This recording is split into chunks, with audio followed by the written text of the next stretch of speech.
So, as you know, today we're going to be discussing little odds and ends regarding financial freedom, both to the regular person and to people in the workplace. But before we do that, I would love for you to introduce yourself to our viewers. Please, will you just tell us a little bit about yourself and what you do at the moment? So a little bit about myself. I'm a 20-something blogger slash financial planner. I'm a certified financial planner, and I did my master's on financial planning as well as investment management. I work for a small independent financial advisory as well as run a financial education blog on the side. Oh, wow. That's amazing. Okay. How long have you been, I guess, interested in finances? Is it something that you knew from when you were in high school that you wanted to study? Even when I was smaller than high school, my parents used to make us make spreadsheets and budgets before we can have a party. No way. So ever since then, it has kind of interested me.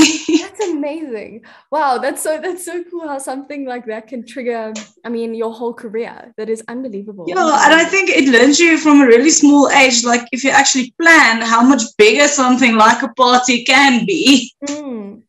That's amazing. Oh my word. I wish my parents had done that. I think a lot of parents should maybe start doing that. Yeah, that's actually a really good tactic. Wow, that's amazing. Okay. If my kids are going to hate me. No, they're going to be, but they'll be grateful. You know, when they get older, they'll be grateful. Oh my word. So I wanted to chat to you because obviously, as you've just explained, you have a whole lot of expertise in this field. You know, be it through studying or working or everything in between. This is something that you obviously know a lot about. And the goal of today is really to just bring some clarity as to why it is important to have financial freedom and why, or I guess how we can ensure that corporates and big businesses and employers are allowing their employees to, achieve this. Like, what strategies are they using? What strategies should they be using? Let me say rather. So The first thing I want to discuss with you is what financial freedom actually is. I'd love to hear your definition or input on what that is.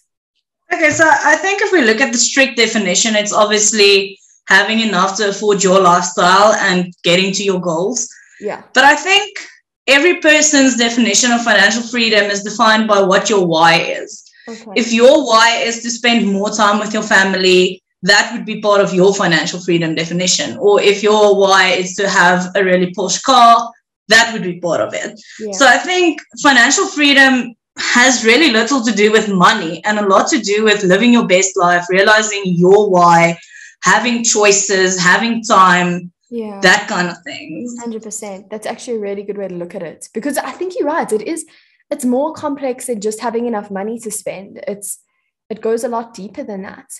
Because if you're just going to have enough money, how do we know what's your enough money? Because we don't know what your why is. Exactly. That's actually a really nice way of looking at it. It also makes it sound less, I guess, intimidating if you're thinking of trying to grow your financial freedom. You know, it sounds like it's something. It's not a budget, but it's a. Do you know what I mean?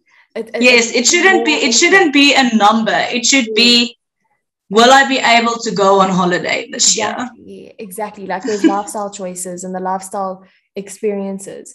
That's actually a really nice way of looking at that. Thank you.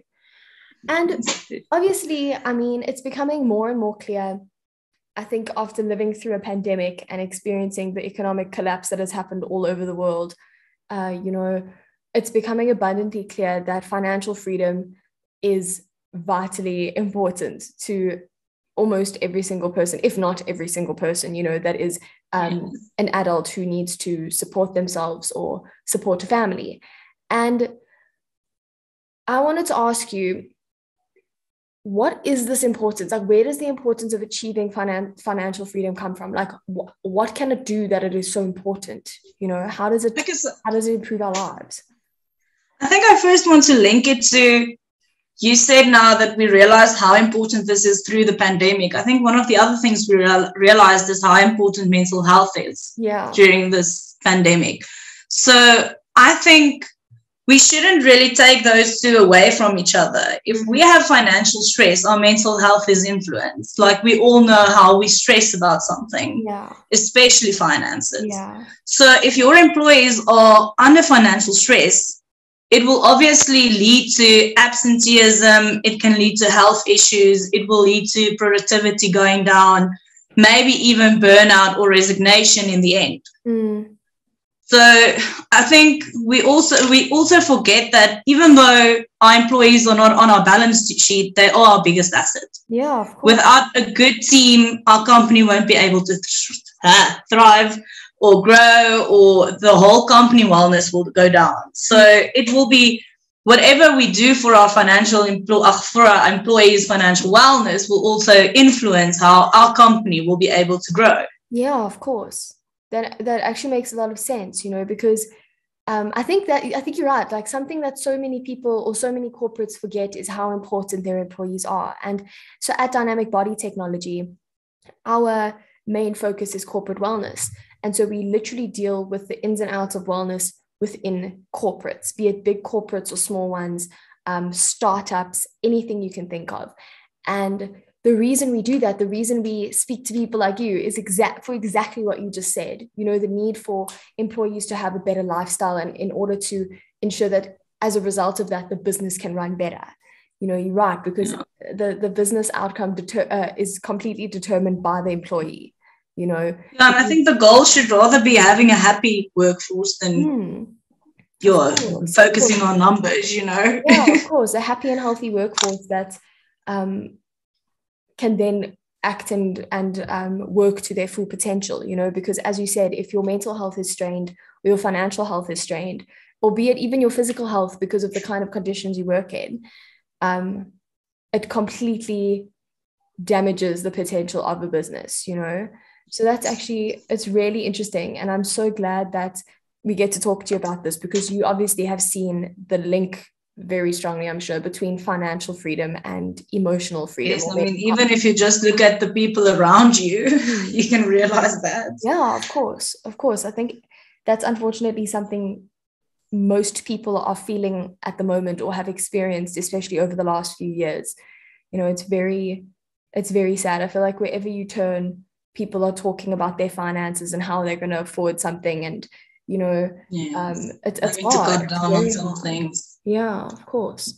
So obviously this kind of stuff is very important, as you've just explained. And the last thing I wanted to discuss with you is, what strategies do you think businesses or employers could implement to try and improve, I guess, the financial freedom of their employers? Like, what is something they could do to make it better?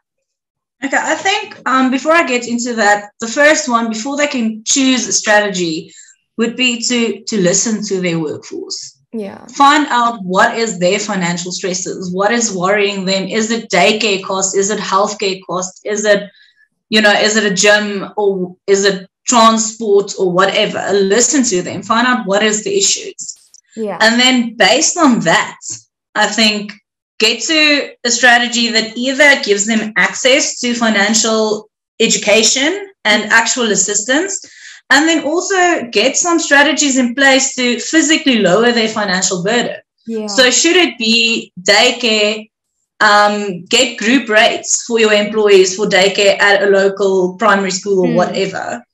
And then giving them access to financial education through workshops, through maybe making a module part of your onboarding process, having talks, getting a financial advisor to either in-house or having a relationship with an investment firm or whatever. Yeah. And then if you can actually also get a savings culture among your employees, like maybe have challenges or games or whatever to get that culture there. Because I think in South Africa, financial literacy and savings rates are so low. Yeah. You can't just use one strategy. You can't just make it part of your onboarding process and then they forget about it. You have to make it a process and walk this path with them. Yeah, depending on what they need. That's actually really true.